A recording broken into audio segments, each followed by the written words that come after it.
mafia talaga dito sa US. Ito na mga bossing, isang napakayaman na si Ninong Luis Chavit Singson.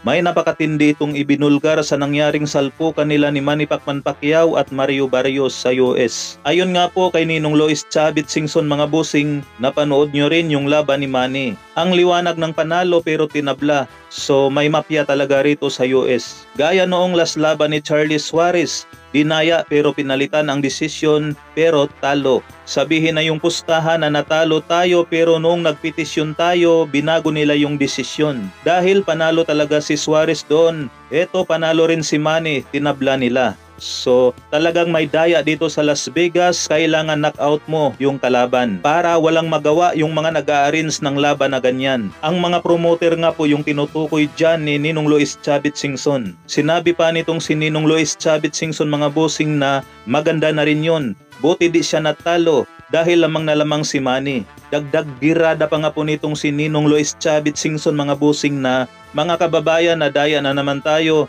matibay pa rin si Manny, congratulations Manny Pacquiao. Yan nga po mga bossing ang eksaktong sinabi ni Ninong Luis Chavit Singson. Aba teka, mukhang natalo rito si Ninong Luis Chavit Singson mga bossing. Malamang marami ang natalo dyan dahil tabla ang naging bakbakan. Bihira lang kasi ang meron tumatalpak sa tabla mga boss. Ang kadalasan nga po dyan ay desisyon o knockout.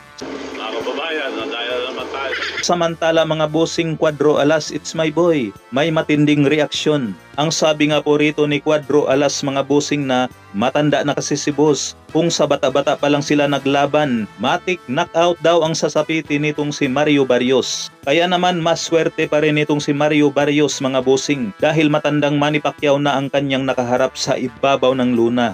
Dahil kung nagkataon na prime ni Pacquiao mga bossing malamang, baka matagal na dyan ang round 5. Siguro maagang mananaginip sa ibabaw ng luna itong si Mario Barrios.